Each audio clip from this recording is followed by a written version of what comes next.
Euzu billahi mineşşeytanirracim. Bismillahirrahmanirrahim. Elhamdülillah ve salatu ve selamu ala Resulillah. Değerli arkadaşlar, Kıssahâ-i Kur'an dersimizin 64.'sünü yapmak üzere birlikteyiz. Takip ettiğimiz kitap Kıssahâ-i Kur'an, Tarih-i Enbiya, Ez Hılkat-ı Adem ta Rihlet-i Hatem. Kur'an kıssaları, peygamberler tarihi, Hazreti Adem'in yaratılışından Hatemul Enbiya, peygamberlerin sonuncusu Hazreti Muhammed sallallahu aleyhi ve sellemin vefatına kadar. Kitabın Arapça yazarı, müellifi Cadel Mevla, Farsçaya çevireni ise Muhammed Aftabi. Sayfa 218'deyiz. Kitabımızın 218. sayfasındayız. Başlık ne?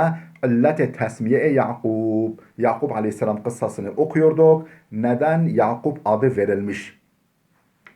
O başlıkta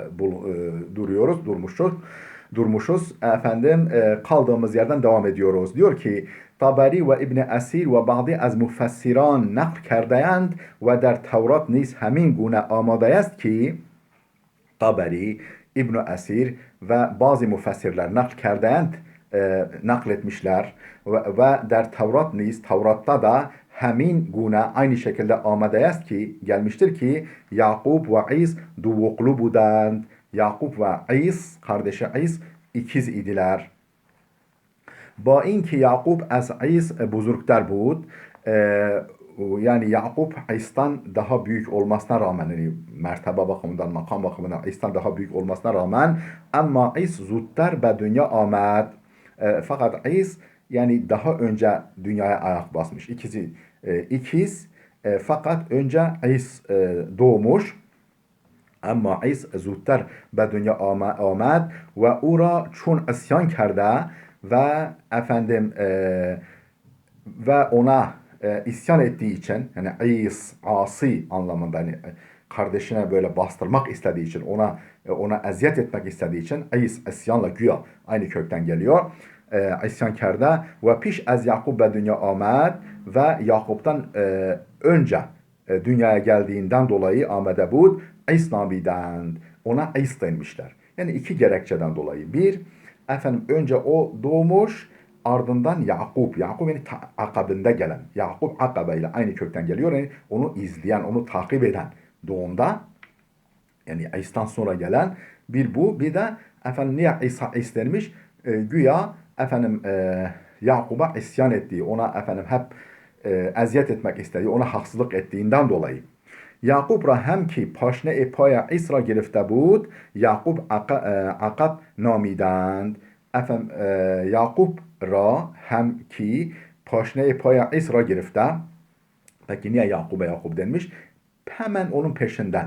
Yani o dünya ayak bastıktan hemen sonra geldiğinden dolayı Yakub'a Yakub akab namiden. Yakub yani akab kökünden Yakub demişler. Diyor ki kitabımız in guftar çendar kabile kabul nist, bu söz her ne kadar kabule layık değilse de kabule kabil değilse de ve yeki az delaili an in est ki ve bunun delil, bu kabul edilemez olmasının delillerinden bir tanesi de name is der bisyari az tevarih ba sin zapt şude است.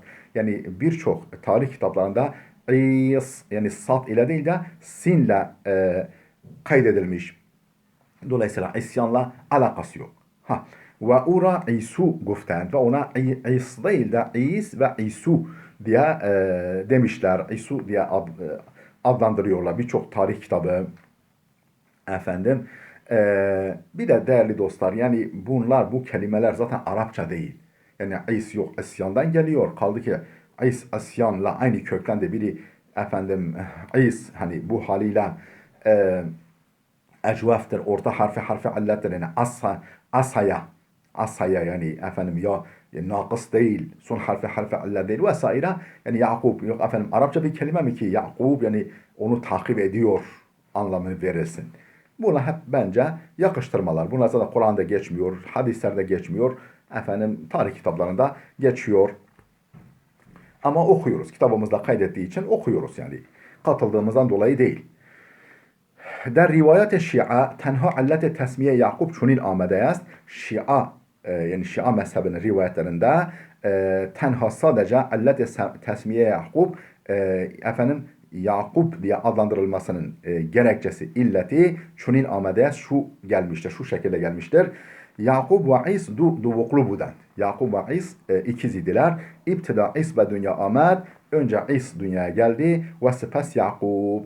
Ardından Yakup geldi. Yakup ra çun akabe biradereş İs ve dünya amed. Yakup efendim kardeşi İs'in akabinde dünyaya geldiği için Yakup namidend, ona Yakup demişler. Efendim bu Şia kitaplarına böyle geçiyor. Hazreti Yakup, vefatı Yakup, Yakup Aleyhisselam'ın vefatı. Yakup Aleyhisselam der 140 سالگی یا به گفته برخی 147 سالگی در Mısır از dünya reft. Efendim Yakup 140 yaşında yahut da به گفته برخی bazılarının kavline göre, sözüne göre, rivayetine göre 147 yaşında yılında, yani yaşını 147'sinde der Mısır az dünya raf, Mısır'da dünyaya geldi. Daha doğrusu Mısır'da dünyadan göçtü. Efendim vefat etti. O kabl az mergeç ve Yusuf vasiyet kert ki efendim vefatından önce Yusuf'a vasiyet etti ki, oğlu Yusuf'a vasiyet etti ki cenaze-i ura be Filistin bibered. Onun cenazesini ata yurdu Filistin'e götürsün ve kenara kabre İshak ve İbrahim defkunet. Efendim İshak ve İbrahim'in kabrinin kenarına, kabrinin yanına defnetsin diye Yusuf'a vasiyet etti. Yusuf Aleyhisselam niz çunin kert. Yusuf da aynı öyle yaptı. Tabersi az İbni İshak rivayet کرده است ki Tabersi, yani efendim Şii müfessirlerinden Tabersi İbni İshak'tan rivayet etmiştir ki cenaze Yakup Aleyhisselam ra der tabuti az çub sac گذاشتند. Efendim Yakup'un cenazesini bir yani saç denilen geniş yapraklı bir ağaç, belki çınar veya başka buna benzer bir şey, sağlam tahtası sağlam bir ağaç, efendim ondan bir yani tabut, o ağaçtan yapılma bir tabutta tabuta yerleştirdiler. Der tabuti az çube saç guzashtan, saç denilen ağacın efendim tahtasından bir tabuta yerleştirdiler ve be şehri Beytülmakdis buradan ve Beytülmakdis şehrine götürdüler. Yani Kudüs'e. Der ruzi ki tabut-i Yakup be Beytülmakdis varit şuda. Efendim Yakup'un tabutu Beytülmakdis'e varit olunca, oraya varınca ve İs hem az dünya rafte bud ve İs hem az dünya rafte bud. İs tam o gün dünyadan göçmüştü. İs kardeşi İs o gün ölmüştü. Az in ruh her dura der yek kabir defn kerden. Bu nedenle her ikisi de aynı kabre, yani yan yana defnedildiler. Her ikisini defnettiler yan yana. Ve hemin delil است ki Yahudiyan murdehay خود را به بیت المقدس میبرند daha doğrusu. Ve hemin delil, işte aynı gerekçeden dolayı ve hemin delil است ki Yahudiler murdehay خود را, kendi cenazelerini, ölülerini ve Beytülmakdis miberend, Beytülmakdis'e götürürler. Mes'udi macera ra in gune nakl کرده است. Ama Mes'udi isimli tarihçi macerayı, bu yani Yakup'un vefatını, işte Beytülmakdis'e getirilişini falan şöyle nakletmiştir. Zamanı ki Yakup az dünya reft, Yakup dünyadan göçünce, vefat edince Yusuf ta 40 روز azadari kerd. Efendim Yusuf 40 gün yas ilan etti. 40 gün yani yasını tuttu. Yas ilan etti. Pes az گذشتن 40 روز, 40 gün geçtikten sonra برای حرکت دادن cenaze به فلسطین اقدام کردند. 40 gün geçtikten sonra برای حرکت دادن cenazeyi hareket ettirmek için ve Filistin'e ikdam kerden, efendim davrandılar.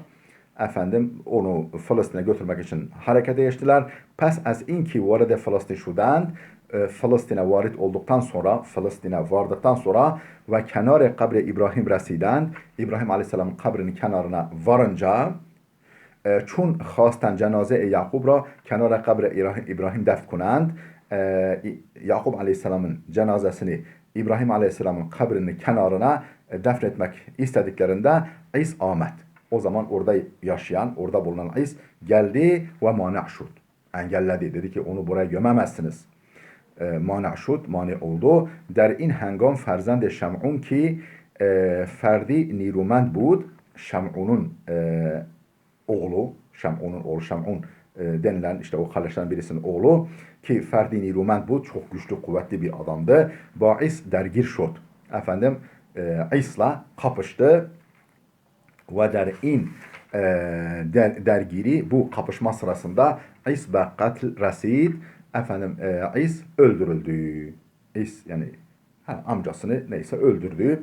Az in ru İs ve Yakub aleyhisselam ra kenare az ru İs ve Yakub aleyhisselam ra kenare hem def kunand. İşte bu nedenle İs ve Yakub, yani İs öldürüldü orada. Yakup zaten vefat etmişti. İkisini efendim yan yana aynı yere gömdüler. Muarrihan ve Tabersi mu'takiden ki Yusuf pes az inki peder را در بیت المقدس به خاک سپرد خود دوباره به مصر بازگشت. Muarrihler, tarihçiler ve Tabersi ve müfessirlerden Tabersi mu'takiden ki, şuna inanıyorlar ki, şu kanaattedirler ki Yusuf aleyhisselam pes az inki peder ra ve Beytül Makdis be hak sport, babasını Beytül Makdis'te toprağa verince Hud dubara, kendisi bir daha ve Mısır bazgeçt, Mısır'a döndü. Kendisi yine bir daha Mısır'a döndü.